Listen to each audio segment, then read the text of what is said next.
yangu wasenesi mwakire mtuzeha sana nena finira chechemekwe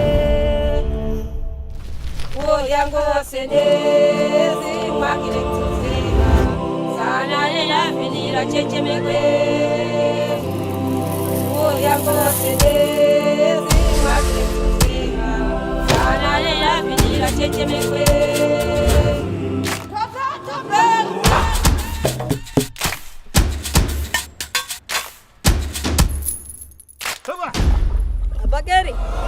Okay, so we are at Mshomoroni. Mshomoroni is in Kisauni, that's in Mombasa. So it's one of the low-income neighborhoods in Mombasa.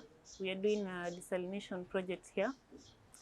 It's a project that's supposed to serve the community, to give them access to fresh water at an affordable price. So the intention is to do it in areas where there's need for water, need for fresh water. So the coastal region already has a problem of access to fresh water because the only water here is like water from the sea, which is not potable, it's not safe for human consumption. So we're doing it because there's a problem, there's a water access problem in this neighborhood. So access to water in this neighborhood is largely influenced by your economic status. Yeah. Because most of the time, like a large percentage of people here get water from water vendors. So it's kind of like how much money you have influences on like how much water you can get access to. So the locals around here have told us that there's a community water project that gives them water, but then now it's rationed such that you only get it on Wednesday. So they have to wait all week till Wednesday, and then you only get like a portion on that Wednesday. So for the rest of the time, if you have money, you can buy. If you don't have money, you use the water from the sea. So I'm a project manager for the contractor for Team Africa. So I am doing implementation for the project from procurement and implementation, so the civil and all supervision for all the works here. What's the thing that took me to do it? I think it's a thing of passion, and it's also like part of my job description. So I'm a civil engineer by profession. And then now I think I somehow got into this space of doing such a project, and it's an enjoyable project to do. Yeah. This is the second one, but before that I've done like small scale ones also. So they have MOBI projects that are small scale, same concept but at a smaller scale. I think it's okay. Because I kind of feel like if they handed it over immediately, it would probably be run down too quickly. So it wouldn't meet the need, which is to give service to the community. So I feel like with the control from the owners or like the NGO still continuing to run it, there's a sense of trying to be responsible for it and to keep it in good shape and actually doing what it's supposed to do for longer. So I think it's a good concept.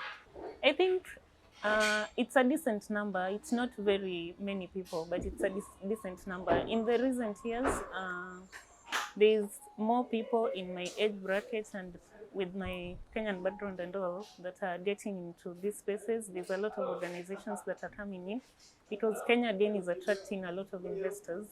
Yeah. So I think it's a decent number. Not very many, but good enough. I think expressly I'd say not yet, but I think we have decent talent here. We probably just need like to be held for and to get access to some of the things that we're not privileged to get.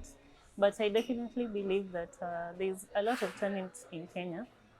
So yeah, I'm going to take a break from work because I've been here continuously for a while. And then I'm also taking a job change. So I'm going to be working with the NGO or GivePower that's doing this project. I am very excited. I'm very excited about it. I think it's a good opportunity. And also being a company that I've worked for already from the contractor side. So I'm excited to work on their side to also get the perspective from that side and obviously to work with more experienced people in this field. So that's a tricky question. How soon do you want to go there? Yeah. I don't know. I don't think I'm very excited or I have an urgency to go there, but it would be exciting to go. So as concerns timeline, in a year or two, I'm not really.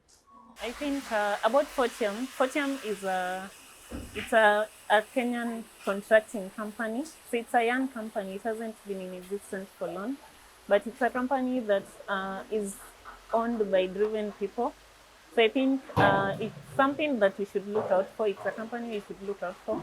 I think we're very driven and we we are doing great things, but we are obviously going to be doing greater things in the coming future.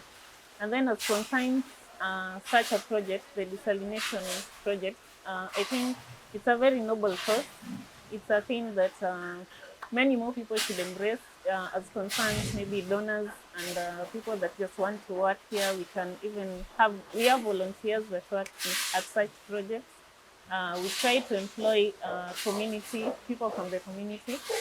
So I think both Fortium and these projects, it's something we should really be intentional about being part of. So there's like two groups of people that are giving feedback. So first, there's the community people that are just curious and want to know what is happening here and can I get a job here. But then now there's other people who are a bit more, I'd say, exposed or educated, who really like want to understand what is this system, how does it work, what really is happening in here. So there's the group that just wants to know, okay, what is this and how can I benefit from it? And then there's people that actually want to get to understand, is this something I can also do? Like, how can I be a part of this? Mm-hmm. Yeah. So I think the general reception is that people are excited about it and they're even excited to try and be part of it. Yeah. Definitely a lot more work below the surface, especially because at this site where the original ground formation was like one of the worst I've been at in a long time. So when we started, it was hard to envision what we have now because this was almost like a dump site before now. So there's definitely a lot more work that goes in before now we see this beautiful thing here today.